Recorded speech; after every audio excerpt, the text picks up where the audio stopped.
3 linggo na lang, balik eskwela na naman ang mga estudyante.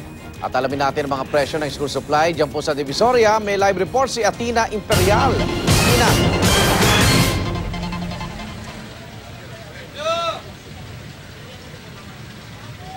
Yes, Igan, nalalapit na nga ang pasukan ng mga chikiting, kaya naman dito sa Divisoria ay nagsimula ng magsisulputan itong mga tiyangge na nagtitinda nitong mga school supplies at mga school uniform ng mga elementary at high school.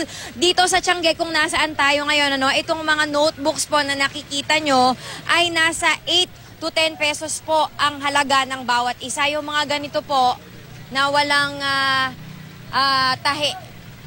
Ang presyo po nito ay 8 pesos. Mas mahal po yung mga ganito, kasi tinahi siya isa-isa. Mas mahirap po kasing gawin yan. Yung mga bags naman po, ang presyo po ng mga bags dito ay 150. Yan po nakikita nyong may mga cartoon characters. Pero ito pong mga Class A, na tulad nito, yung may mga ganyang mga brand, yan po ay nasa 580 pesos daw. Ngayon, itong mga krayolang nakikita po natin dito, yung mga may brand na crayons, mas mahal po yan, 20 pesos po yung ganito at nasa 100 pesos po yung mga ganitong malalaki. Pero yung ganito po, mas mura po yung mga ganitong crayons lang. Samantala, yung mga lapis, nasa 8 to 12 pesos. Yung mga maninipes, 8 pesos po yung isang piraso nito. Pero yung jumbo na tinatawag nila ay 12 pesos po ang isa niyan. Ang ballpen dito ay nasa 7 to 15 pesos. Ayan, mas mahal po yung mga ganyan, yung mga naiiba-iba yung kulay.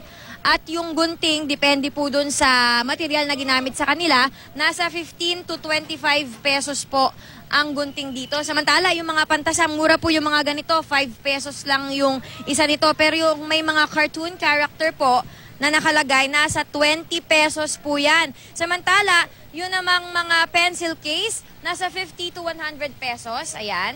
Itong mas matigas, nasa 100 pesos po yan. At meron din dito, Iga, na tinitindang mga sapatos. Nandun, mapapabae, mapalalaki, meron silang tinitinda dyan.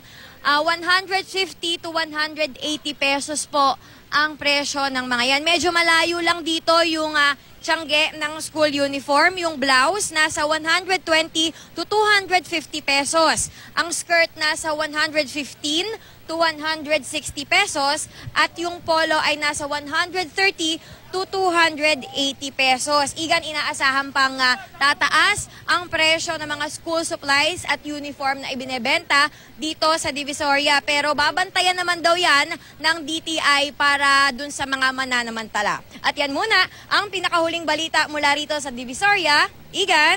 Maraming salamat, Athena Imperial.